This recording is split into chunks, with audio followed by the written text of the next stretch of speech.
Hola tout le monde, on se retrouve pour une nouvelle vidéo sur la chaîne YouTube du Journal du Real. Toujours avec Pablo. On va parler un petit peu de la rencontre de Ligue des Champions demain. Napoli-Real Madrid, match au Diego Armando Maradona, anciennement San Paolo. J'y serai, j'ai la chance d'y être grâce au Journal du Real.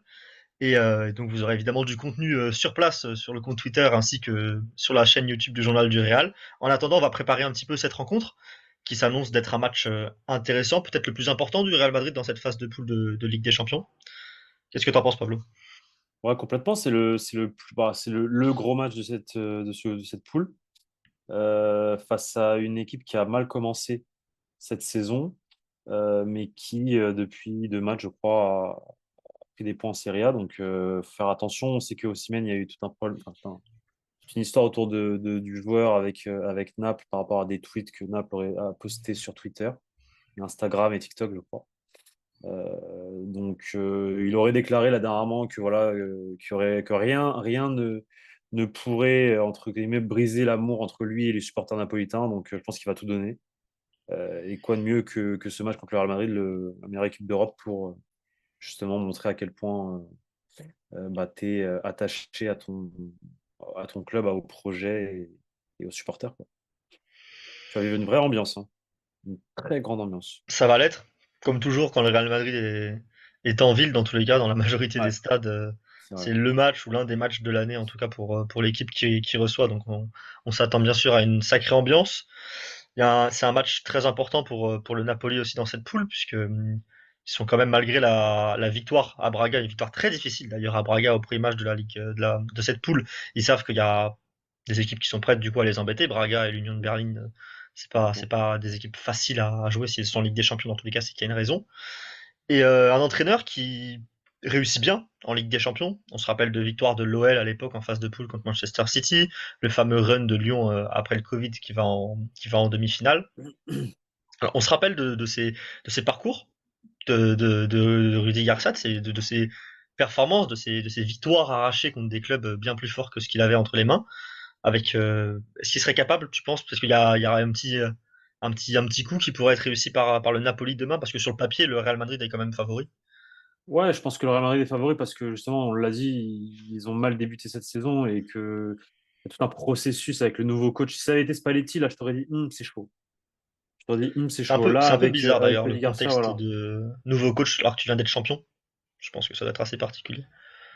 Je pense que c'est un peu le. J'ai pas trop suivi, mais je pense qu'il y a toute une problématique autour comment dire, de la structure du club, les supporters, la pression. Et je pense que dans ce club, tu dures deux saisons grand max, un peu comme à Marseille. Et je pense que Spalletti, tout simplement, c'est lui qui est parti d'ailleurs, je crois, si je dis Ouais, pas de c'est bêtises. Donc, ça. il y C'est avait lui qui aussi part, c'est lui qui il part, y a qui aussi la demande à part. sélection il part avant le départ du sélectionneur ou Je crois que c'est lui qui décide de partir. voilà, il décide de partir, il est libre et il signe en Italie. Donc, bon. Donc oui, c'est bizarre, c'est toujours bizarre, surtout quand tu viens de gagner la Serie A.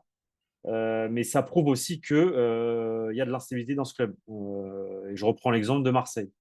Donc bon, et là, ce qui est aussi très bizarre de la part de la direction de cette équipe, c'est qu'ils ont choisi un entraîneur qui a une philosophie totalement opposée à Spalletti. Rudy Garcia, on le connaît, hein.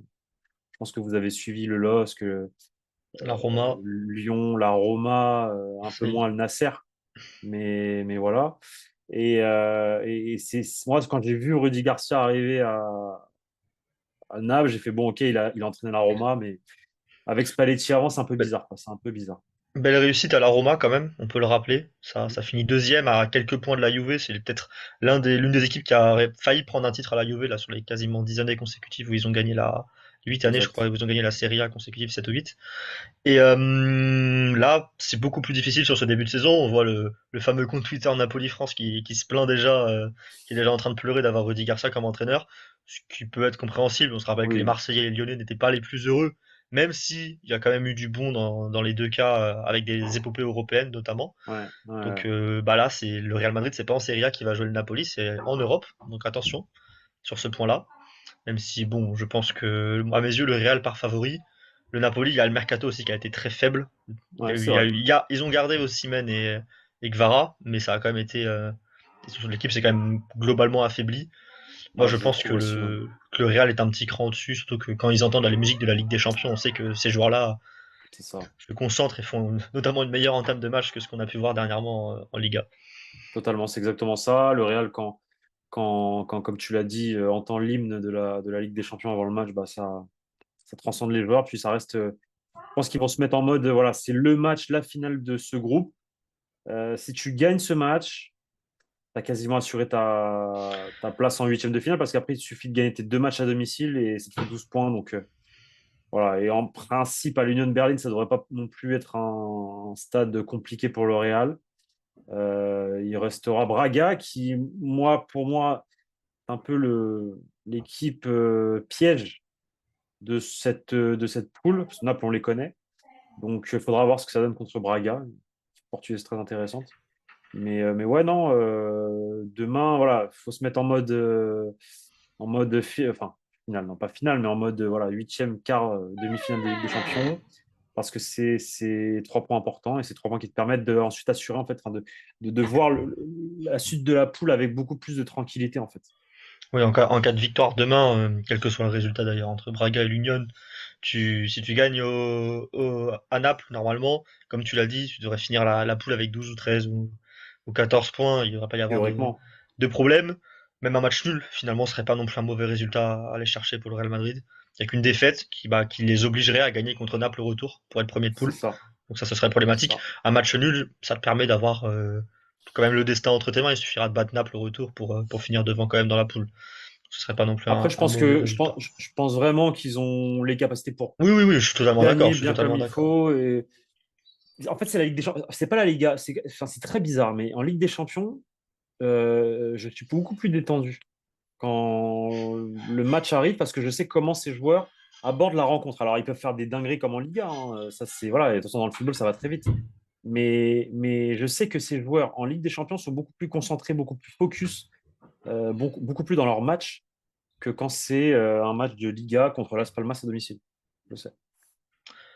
En parlant de ces joueurs, ce sera quel 11 à ton avis demain? Quels sont plutôt Bonne peut-être les question. choix que Carlo Ancelotti va vouloir faire? Plutôt que peut-être le 11, il y a quand même des noms évidemment qu'on connaît. Est-ce que tu penses par exemple Moi, je l'arrière gauche? pense Tu vois qui en arrière gauche? Tu vois qui en et- attaque? Eduardo Camavinga en arrière gauche. Je vois Nacho et Rudiger dans l'axe. À droite, Carvajal. Kepa dans les buts. Milieu de terrain. En fait, je pense qu'il va mettre le même 11 qu'à Girona. Que Mm. contre Gérone il y a 3 jours. Donc ça veut dire Qu'il fera Vini, tourner ce Rosselló en week-end. attaque, Rodrigo sur le Ouais. banc, et Mm, donc un mm, milieu de mm. terrain, Tchouaméni, Valverde, Kroos, Bellingham.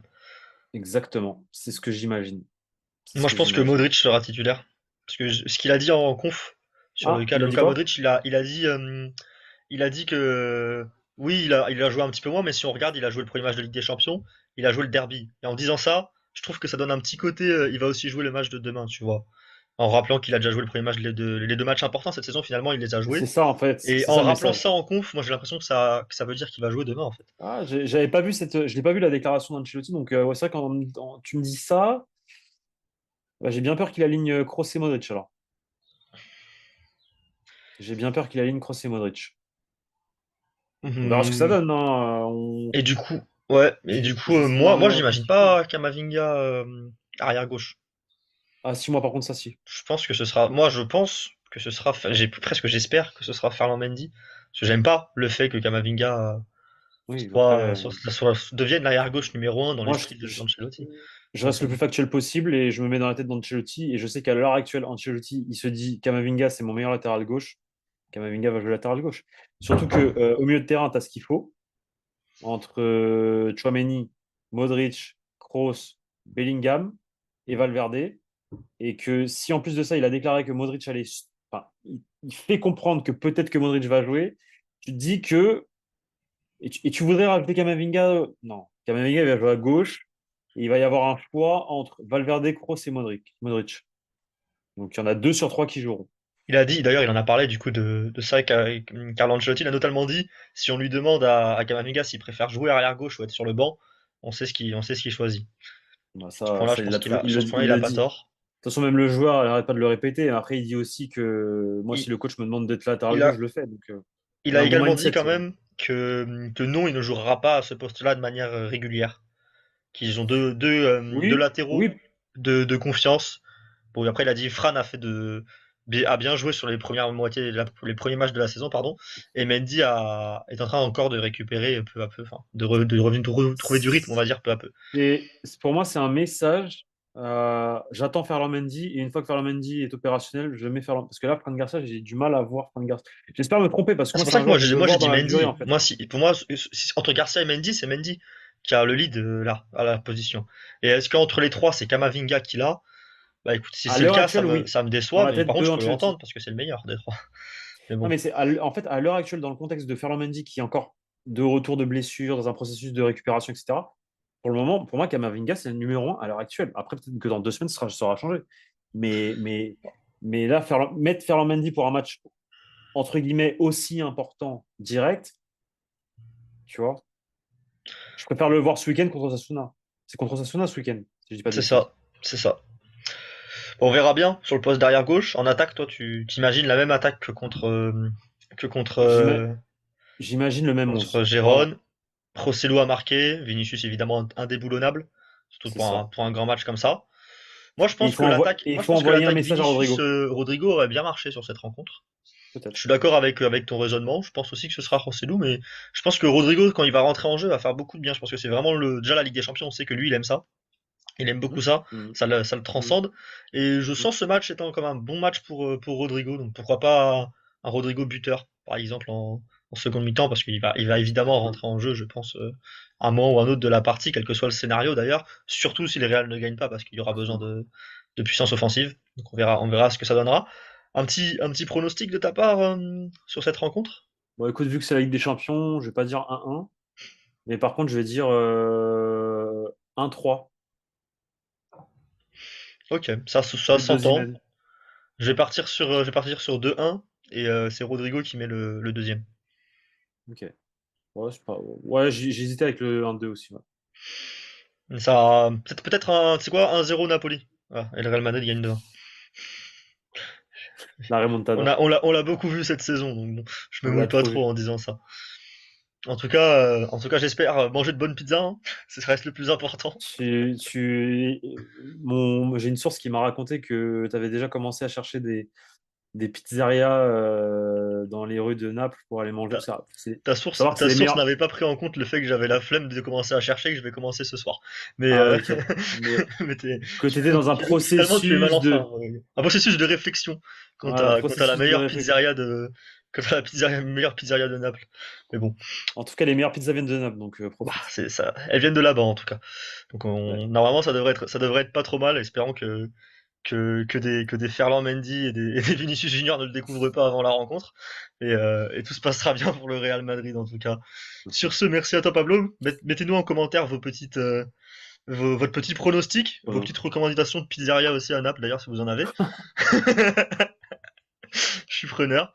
Et mis à part ça, merci à vous d'avoir regardé cette vidéo jusqu'à maintenant. Merci à toi Pablo de m'avoir accompagné pour celle-ci. Et on se retrouve dès demain soir pour assez tard je pense, mais dès demain soir pour un débrief de cette rencontre. Et évidemment, normalement je serai depuis le stade Maradona sauf problème. Et on sera tous les deux pour discuter de la rencontre à laquelle on aura assisté l'un derrière sa télé, l'autre avec une pizza dans le ventre.